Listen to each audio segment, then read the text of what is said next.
Hello नमस्कार प्यारे साथियों आज अपन इस क्लास पर पढ़ने वाले हैं चतुर्थ श्रेणी के लिए मोस्ट इम्पोर्टेंट प्रश्न। जो ये क्लास रहने वाली है अपने सिलेबस वाइज रहने वाली है, क्योंकि अपने इस क्लास पर पढ़ेंगे जीके, पॉलिटिकल साइंस, समसामयिकी संबंधित कंप्यूटर सब सारे प्रकार के क्वेश्चन इस क्लास में अपन पढ़ने वाले हैं। तो जुड़ जाइए क्लास से और बने रहिए वीडियो के अंत तक। ओके साथियों, सब्जेक्ट वाइज और सिलेबस वाइज अपन इस वीडियो में क्वेश्चंस पढ़ने वाले हैं, ठीक है।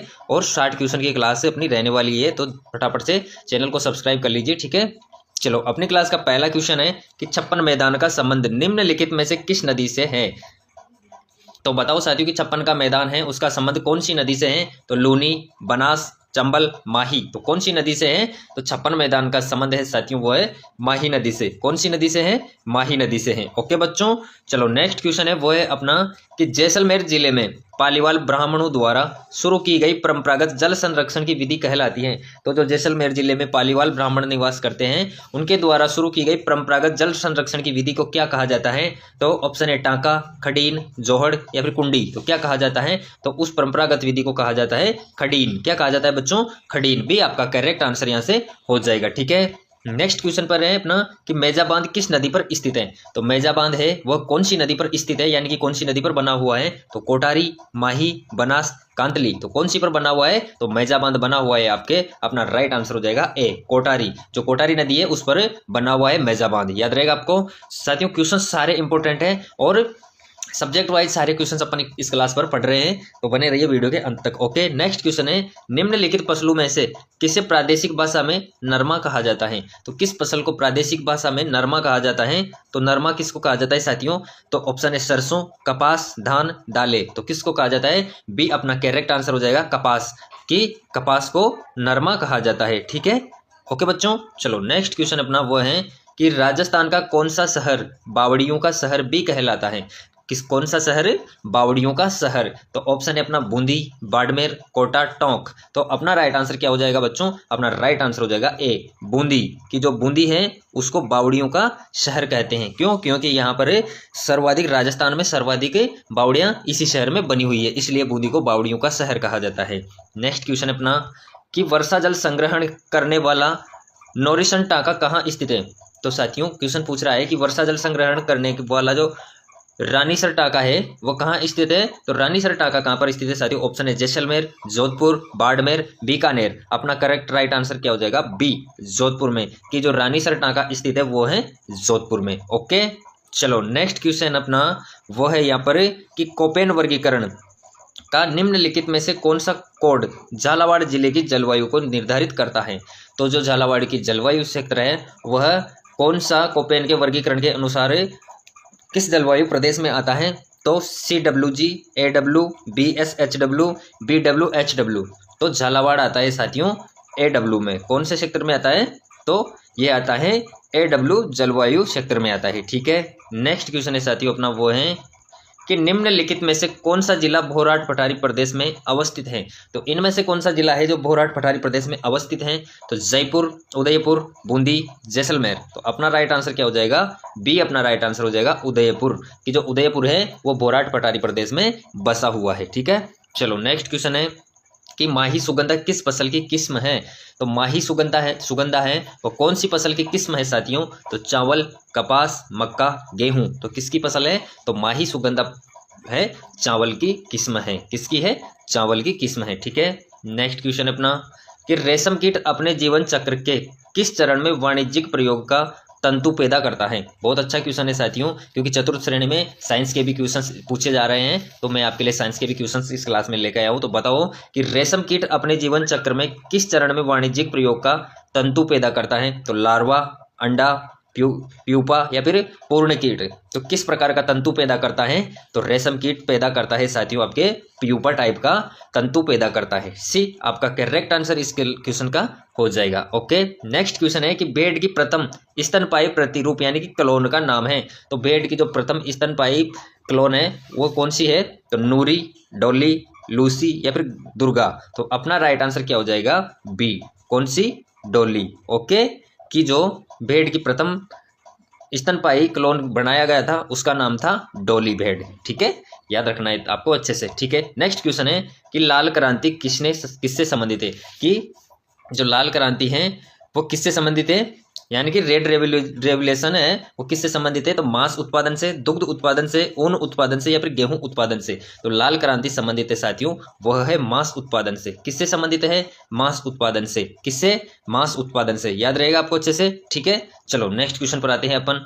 नेक्स्ट क्वेश्चन है कि किस प्रतिहार शासक ने आदि वराह की उपाधि धारण की। तो कौन सा प्रतिहार शासक था जिसने आदि वराह की उपाधि धारण की, नागभट्ट प्रथम, नागभट्ट द्वितीय, वत्सराज या फिर मिहिरभोज। तो किस प्रतिहार शासक ने आदि वराह की उपाधि धारण की, वह की मिहिरभोज ने। कि जो मिहिरभोज था उसने आदि वराह की उपाधि धारण की थी।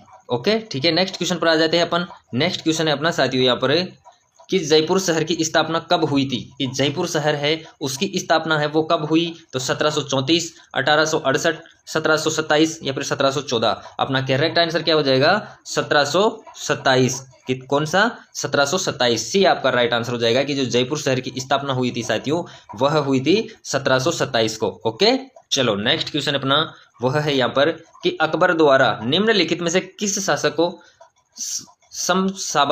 शमशाबाद एवं नूरपुर की जागीर एवं राय की उपाधि दी।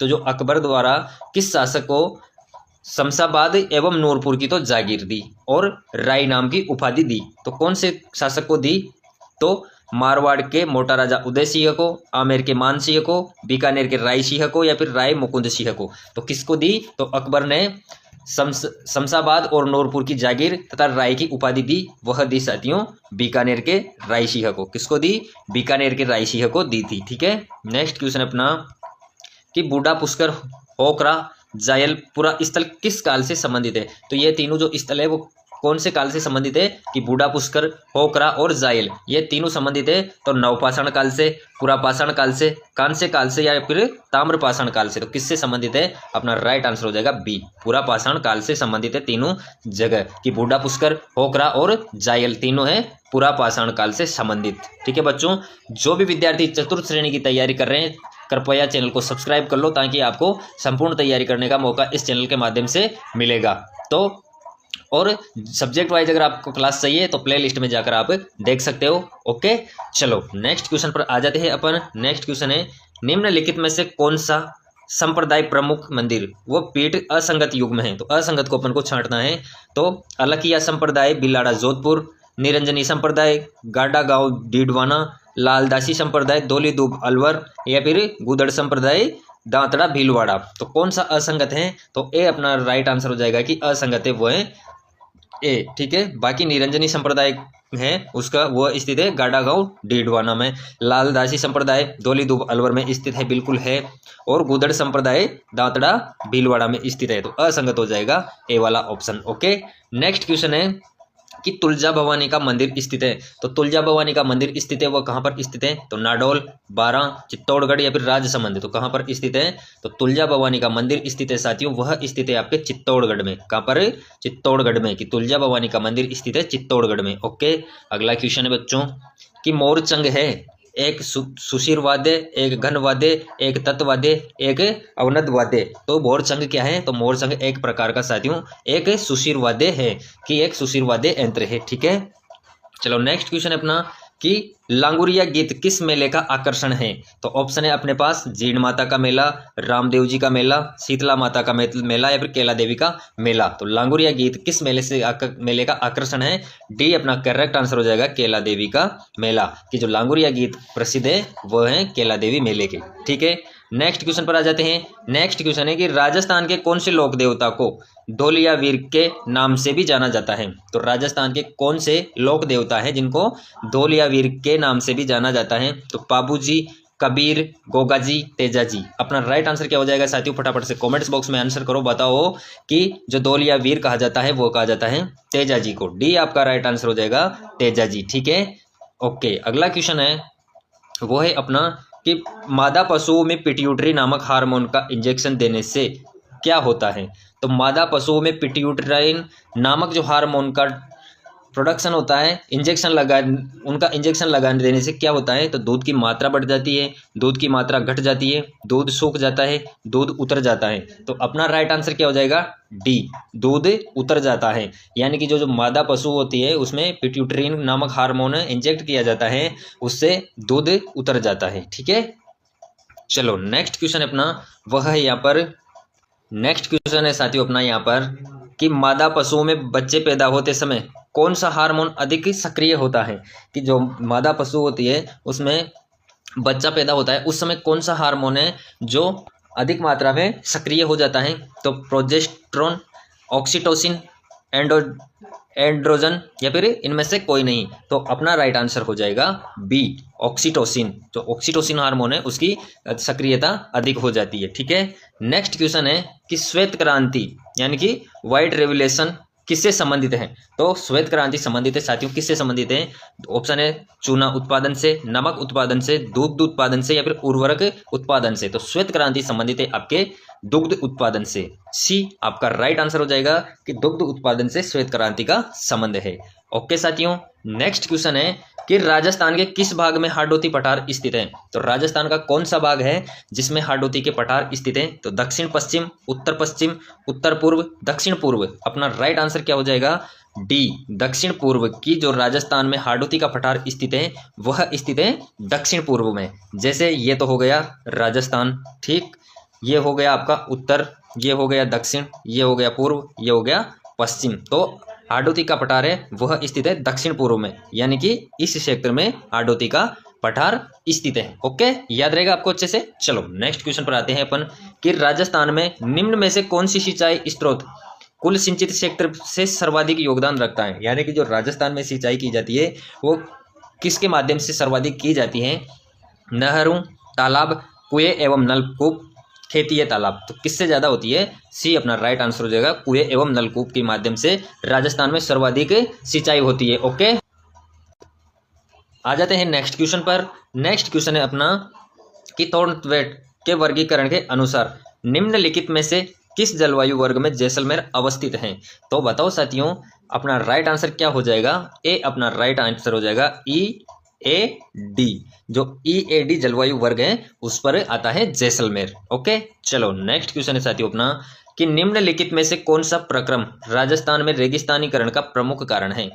तो बताओ साथियों कि जो कौन सा प्रक्रम है वो राजस्थान में रेगिस्तानीकरण का प्रमुख कारण है। तो जल अपर्दन, वायु अपर्दन, लवणीयकरण या फिर वनस्पति अवनयन। तो अपना राइट आंसर क्या हो जाएगा, बी, वायु अपर्दन। कि जो राजस्थान में रेगिस्तानीकरण का जो रेगिस्तान को बढ़ाने का कार्य करता है यानी कि फैलाने का कार्य करता है वो है वायु अपर्दन। क्यों, क्योंकि वायु जब चलती है तो जो मिट्टी होती है उसको अपने साथ उड़ा के ले जाती है और दूसरे स्थान पर फैला देती है। इस वजह से राजस्थान में मरुस्थलीकरण का यानी कि रेगिस्तानीकरण का प्रमुख कारण है। ठीक है, चलो नेक्स्ट क्वेश्चन है कि नाग पहाड़ राजस्थान के किस जिले में स्थित है। बहुत अच्छा क्वेश्चन है साथियों, बताओ कमेंट्स बॉक्स में आंसर करो कि जो नाग पहाड़ है राजस्थान के किस जिले में स्थित है। तो जयपुर, अलवर, अजमेर या फिर भरतपुर। तो कौन से जिले में स्थित है, तो नाग पहाड़ स्थित है, सी आपका राइट आंसर हो जाएगा अजमेर। कि जो अजमेर जिला है उस पर नाग पहाड़ स्थित है। ठीक है, चलो नेक्स्ट क्वेश्चन है साथियों, निम्न में से कौन सी पर्यावरणीय समस्या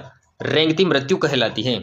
तो जो राजस्थान में है साथियों वो कौन सी पर्यावरणीय समस्या है कि रेंगती मृत्यु कहलाती है। तो मृदा अपरदन, निवर्णीकरण या फिर जनसंख्या वृद्धि, जल प्रदूषण। तो कौन सी है, तो रेंगती मृत्यु है साथियों मृदा अपरदन। मृदा अपरदन को रेंगती मृत्यु क्यों कहा जाता है, इसको इसलिए कहा जाता है क्योंकि ये पर्यावरण की सबसे बड़ी राजस्थान में समस्या है। कारण क्योंकि तेज हवाओं के चलने की वजह से, जैसे यहाँ तक रेगिस्तान का विस्तार है परंतु इधर से चली तेज हवाएं, इसकी वजह से ये हवा अपने साथ मिट्टी को उड़ाकर इस तरफ ले जाती है और अपनी मिट्टी को फैला देती है। तो इस तरफ भी जो उपजाऊ जमीनें होती है उन पर मिट्टी फैल जाती है, रेतीली मिट्टी, जिसकी वजह से उपजाऊ खत्म हो जाता है। इस वजह से मृदा अपरदन की वजह से ये समस्या बढ़ती है, इसी वजह से इसे रेंगती मृत्यु कहा जाता है। ठीक है, चलो नेक्स्ट क्वेश्चन अपना वह है यहाँ पर कि भारत में श्वेत क्रांति का जनक किसे माना जाता है। तो जो भारत के अंदर श्वेत क्रांति है उसका जनक माना जाता है, वह किसको माना जाता है। ऑप्शन है MS स्वामीनाथन, अरुण कृष्णन,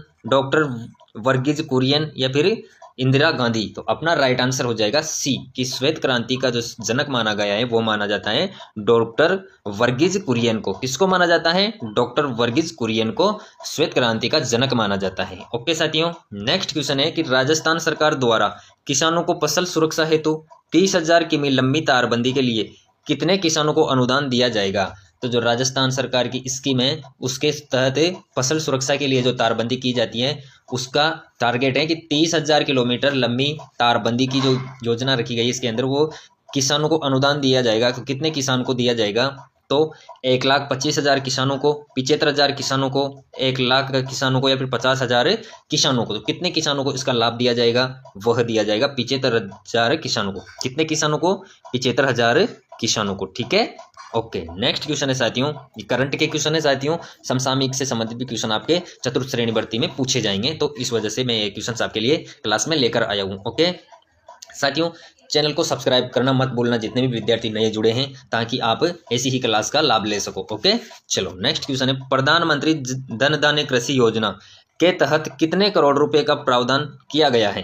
तो प्रधानमंत्री धन धान्य कृषि योजना है उसके तहत कितने करोड़ रुपए का प्रावधान किया गया है साथियों? तो 25 करोड़, 50 करोड़, 75 करोड़ या फिर 100 करोड़। तो अपना राइट आंसर क्या हो जाएगा? 50 करोड़ की जो प्रधानमंत्री धन धान्य कृषि योजना है उसके तहत 50 करोड़ रुपए का प्रावधान किया गया है। नेक्स्ट क्वेश्चन है कि कौन सा शुभंकर और जिला सुमेलित नहीं है?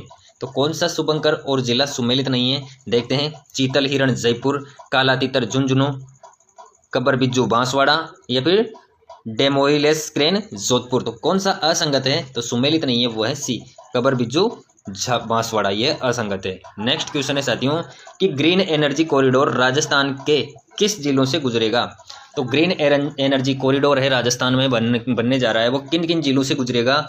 ऑप्शन है बीकानेर, नागौर, जोधपुर, अलवर, भरतपुर, जयपुर, जयपुर टोंक, कोटा और कोटा 12 झालावाड़। तो अपना राइट आंसर हो जाएगा साथियों ए, जो ग्रीन एनर्जी कॉरिडोर राजस्थान के जिलों से गुजरेगा वह जिले हैं बीकानेर, नागौर और जोधपुर। ठीक है, याद रहेगा आपको। नेक्स्ट क्वेश्चन है साथियों अपना यहाँ पर, वो है कि निम्न में से कौन सा भू आकृति जिला सुमेलित नहीं है? तो क्वेश्चन पूछ रहा है कि निम्नलिखित में से कौन सा भू आकृति और जिला सुमेलित नहीं है? तो गिरवा उदयपुर, बाकर डूंगरपुर और बांसवाड़ा, बाप बोल्डर जोधपुर, बृहद सीमा ब्रंश बूंदी और सवाई माधोपुर। तो कौन सा सुमेलित नहीं है? तो अपना राइट आंसर हो जाएगा साथियों यहाँ पर क्या होगा अपना राइट आंसर? इसका आंसर आपसे पूछ रहा हूँ मैं साथियों, आपके लिए ये क्वेश्चन छोड़ रहा हूँ, बताना इसका आंसर आप कॉमेंट्स बॉक्स में करना। ठीक है, नेक्स्ट क्वेश्चन है कि बुद्धि विलास किसने लिखी? तो बुद्धि विलास नामक जो पुस्तक है वह किसने लिखी, किसकी रचना है? तो ऑप्शन है बाल मुकुंद, बख्तर राम, बुद्धि प्रकाश या फिर बालचंद। तो किसने लिखी? तो यह लिखी थी साथियों भक्त राम ने। किसने लिखी थी? भक्त राम ने। ठीक है, बुद्धि विलास याद रखना है साथियों। नेक्स्ट क्वेश्चन पर आते हैं अपन है कि जिप्सीपेरस मिट्टी राजस्थान के किस जिले में मिलती है? तो जिप्सीपेरस टाइप की जो मृदा होती है वो राजस्थान के कौन से जिले में मिलती है? ऑप्शन है बीकानेर, कोटा, करौली, डूंगरपुर। अपना राइट आंसर क्या हो जाएगा? ए, अपना राइट आंसर हो जाएगा बीकानेर की जो जिप्सीपेरस टाइप की जो मिट्टी पाई जाती है वह पाई जाती है बीकानेर जिले में। ठीक है, नेक्स्ट क्वेश्चन है कि प्रवर्तित क्षेत्र विकास उपागम कार्यक्रम किस वर्ष प्रारंभ किया गया? कौन सा कि परिवर्तित क्षेत्र विकास उपागम कार्यक्रम है वो कौन से वर्ष में प्रारंभ किया गया? ऑप्शन है 1970-71, 1972-73, 1978-89, 79 और 1980-81। तो अपना राइट आंसर क्या हो जाएगा? सी, 1978 से 79। ठीक है, याद रहेगा आपको। चलो नेक्स्ट क्वेश्चन है अपना, वह है यहाँ पर कि राजस्थान सरकार द्वारा श्री अन्न यानी कि बाजरा को बढ़ावा देने के लिए किस योजना के तहत इसे मिड डे मील में और माँ बाड़ी केंद्रों में शामिल किया जाएगा? बहुत अच्छा क्वेश्चन है और राजस्थान की नई योजना है साथियों। यह है कि राजस्थान सरकार द्वारा जो श्री अन्न कहा जाता है बाजरे को बढ़ावा देने के लिए किस योजना के तहत मिड डे मील और माँ बाड़ी केंद्रों में शामिल किया जाएगा? तो पोषण योजना, मुख्यमंत्री मिलेट्स योजना या फिर श्री अन्न योजना या फिर अनाज पोषण योजना। तो किसके तहत किया जाएगा साथियों? बताओ फटाफट से, इसका आंसर आपको देना है। करंट का क्वेश्चन है, इस क्लास में से 1-2 क्वेश्चंस मैं आपके लिए ऐसे छोड़ता हूं ताकि आप कितने करेक्ट आंसर कर पाते हो और आपकी एक्यूरेसी क्लास में कितनी है। ठीक है, चलो नेक्स्ट क्वेश्चन पर आ जाते हैं कि किसान क्रेडिट कार्ड यानी कि केसीसी की सीमा को 3 लाख से बढ़ाकर अधिकतम कितने रुपए कर दिया गया है? तो साथियों बताओ कि जो किसान क्रेडिट कार्ड है यानी कि केसीसी है, उसकी सीमा को 3 लाख रुपए से बढ़ाकर कितना कर दिया गया है? पहले कितने मिला करते थे? तो 3 लाख, अब कितना कर दिया गया है उसको बढ़ाकर? ऑप्शन है 4 लाख, 4.5 लाख, 5 लाख या फिर 6 लाख। तो अपना राइट आंसर हो जाएगा 5 लाख, की जो पहले 3 लाख थे उनको बढ़ाकर कितना कर दिया गया है? 5 लाख कर दिया गया है। ओके, नेक्स्ट क्वेश्चन है कि गोपाल क्रेडिट कार्ड योजना के तहत लाभार्थियों की संख्या कितनी होगी? तो कितने व्यक्तियों को इसका लाभ दिया जाएगा? 1 लाख, 2.5 लाख या फिर 5 लाख या फिर 10 लाख? तो अपना राइट आंसर क्या हो जाएगा साथियों? अपना राइट आंसर हो जाएगा 2.5 लाख, यानी कि 2.5 लाख लोगों को गोपाल क्रेडिट कार्ड योजना के द्वारा लाभान्वित किया जाना है। ठीक है, नेक्स्ट क्वेश्चन है कि सबसे पहले निम्न में से किस राज्य ने ब्रिटिश ईस्ट इंडिया कंपनी के साथ सहायक गठबंधन यानी कि संधि किया? तो कौन सा था राज्य वह कि सबसे पहले निम्न में से किस राज्य ने ब्रिटिश ईस्ट इंडिया कंपनी के साथ संधि की थी? तो कोटा, करौली, जोधपुर या फिर उदयपुर? तो राजस्थान का कौन सा राज्य था? अपना राइट आंसर हो जाएगा बी, करौली। जो करौली राज्य था उसने सर्वप्रथम ब्रिटिश ईस्ट इंडिया कंपनी के साथ गठबंधन किया था यानी कि संधि की थी। ठीक है, नेक्स्ट क्वेश्चन पर आते हैं अपन। नेक्स्ट क्वेश्चन है कि लोक नाट्यकार धूलिया राणा एवं नानूराम किस ख्याल से संबंधित है? तो जो लोक नाट्यकार हैं कौन? एक तो धूलिया राणा, दूसरा नानूराम, किस ख्याल से संबंधित हैं? तो जयपुरी ख्याल, कुचामनी ख्याल, हेला ख्याल या फिर शेखावाटी ख्याल? अपना राइट आंसर क्या हो जाएगा? डी, शेखावाटी ख्याल से संबंधित है यह दोनों कौन? धूलिया राणा और नानूराम। ठीक है, चलो नेक्स्ट क्वेश्चन पर आ जाते हैं साथियों क्वेश्चंस की इंपॉर्टेंसी बहुत मैटर करती है। यह क्लास में आपके लिए बहुत इंपॉर्टेंट क्वेश्चन की लेकर आया हूं, क्योंकि यह वह क्वेश्चन है जो आने की पूरी संभावना है। तो साथियों मेरा काम है आपके लिए मेहनत करना, आप मेहनत कीजिए, एग्जाम के लिए अपना सब कुछ लगा दीजिए साथियों। जो समय आपको मिला है उसका सही यूटिलाइज करते हुए और अपने लक्ष्य पर ध्यान केंद्रित करते हुए आगे बढ़ते रहिए, लक्ष्य तक आप पहुंच जाओगे साथियों। ओके, और चैनल को सब्सक्राइब करना मत भूलिएगा। ठीक है, चलो नेक्स्ट क्वेश्चन है कि राजावटी व नागरचौल किस बोली की उपबोलियां हैं? तो राजावटी और नागरचौल है वो किस बोली की उपबोलियां हैं? तो मेवाड़ी, ढूंढाड़ी, रांगड़ी या फिर बागड़ी? तो किसकी उपबोलियां हैं? यह अपना राइट आंसर हो जाएगा ढूंढाड़ी की जो राजावटी और नागरचौली उपबोलियां हैं यह है ढूंढाड़ी की उपबोलियां हैं। ठीक है साथियों, चलो अगला क्वेश्चन है अपना, वह है यहाँ पर कि आशिर खां, रुकनुद्दीन, चंदूलाल चित्रकला की किस शैली से संबंधित है? तो ये तीनों चित्रकार है वो कौन सी चित्रकला शैली से संबंधित हैं? तो ढूंढाड़ शैली, बूंदी शैली, उनियारा शैली या फिर बीकानेर शैली? अपना राइट आंसर क्या हो जाएगा? डी, बीकानेर शैली की जो आशिर खां, रुकनुद्दीन और चंदूलाल चित्रकार है यह बीकानेर शैली से संबंध रखते हैं तीनों चित्रकार। ओके, नेक्स्ट क्वेश्चन पर आते हैं कि निम्नलिखित में से कौन सा एक नृत्य सहरिया जनजाति द्वारा नहीं किया जाता है पूछा है साथियों। किसके द्वारा? सहरिया जनजाति के द्वारा नहीं किया जाने वाला नृत्य कौन से इन चारों में से? तो बिचवा नृत्य, झेला नृत्य, शिकारी नृत्य या फिर द्विचक्री नृत्य? तो कौन सा नहीं किया जाता? डी आपका राइट आंसर हो जाएगा। द्विचक्री नृत्य है वो सहरिया जनजाति के लोगों द्वारा नहीं किया जाता। सहरिया जनजाति के लोगों द्वारा किया जाने वाले नृत्य हैं बिचवा, झोला, झेला और शिकारी, यह नृत्य किए जाते हैं, बाकी द्विचक्री इनके द्वारा नहीं किया जाता है। ठीक है साथियों, चलो नेक्स्ट क्वेश्चन पर आते हैं। नेक्स्ट क्वेश्चन है कि बुलाक आभूषण स्त्रियां शरीर के किस भाग में धारण करती हैं?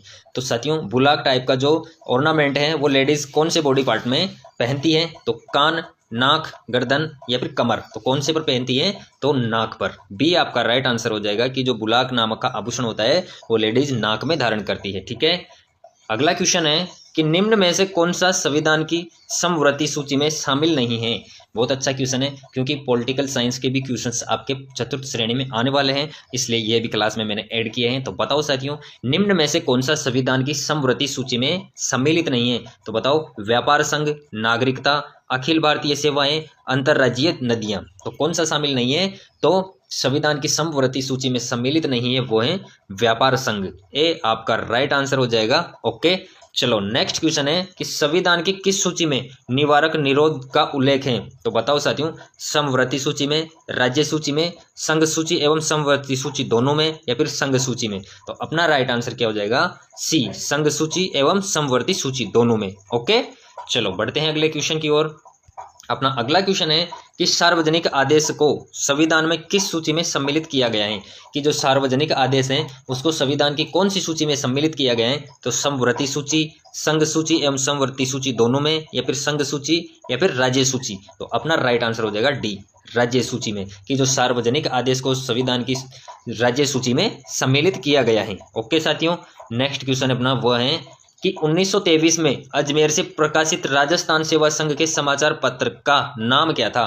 बहुत अच्छा क्वेश्चन है कि जो 1923 में अजमेर से प्रकाशित होता था सेवा संघ का समाचार पत्र, उसका क्या नाम था। तो एंग राजस्थान, त्यागभूमि, नवज्योति या फिर तरुण राजस्थान। तो क्या नाम था उसका नाम था साथियों तरुण राजस्थान। क्या नाम था, तरुण राजस्थान। की जो 1923 में अजमेर से प्रकाशित होने वाला जो राजस्थान सेवा संघ समाचार पत्र था वह था तरुण राजस्थान नाम का समाचार पत्र हुआ करता था साथियों। ओके, नेक्स्ट क्वेश्चन है कि गलत युग्म चुनिए। तो इनमें से अपन को गलत युग्म को चुनना है। रानी जी की बावड़ी बूंदी, तो ये तो बिल्कुल सही है। हर्षनाथ की बावड़ी सीकर, यह भी सही है। चांद बावड़ी दौसा, यह भी बिल्कुल सही है। तो मंदाकिनी बावड़ी साथियों ये गलत है, ये असंगत है, यानी कि ये सही नहीं है। डी आपका राइट आंसर हो जाएगा इस क्वेश्चन के अनुसार। ओके, नेक्स्ट क्वेश्चन पर आते हैं कि जोधपुर के जसवंतड़ा का निर्माण किसने करवाया था। तो जोधपुर में स्थित जो जसवंतड़ा है उसका निर्माता कौन है। ऑप्शन है महाराणा भक्त सिंह, महाराजा सरदार सिंह, महाराजा उम्मेद सिंह या फिर महाराजा विजय सिंह। तो किसने करवाया था जसवंतड़ा का निर्माण। तो वह करवाया था साथियों महाराजा सरदार सिंह ने। किसने करवाया, महाराजा सरदार सिंह ने। साथियों सारे क्वेश्चंस बहुत इंपॉर्टेंट है, तो क्वेश्चंस को अच्छे से रट लो। और जितने भी विद्यार्थी चैनल से नए जुड़े हैं साथियों वह चैनल को सब्सक्राइब कर लो ताकि आने वाली हर क्लास आपको मिल सके, और अपने फ्रेंड्स को भी शेयर कर दो ताकि सबको इस क्लास का लाभ मिल सके। साथियों ऐसी ही वीडियो मैं आपके लिए लाता रहूँगा। तो इसी के साथ अब अपन करते हैं अपनी क्लास को समाप्त। ओके, धन्यवाद साथियों।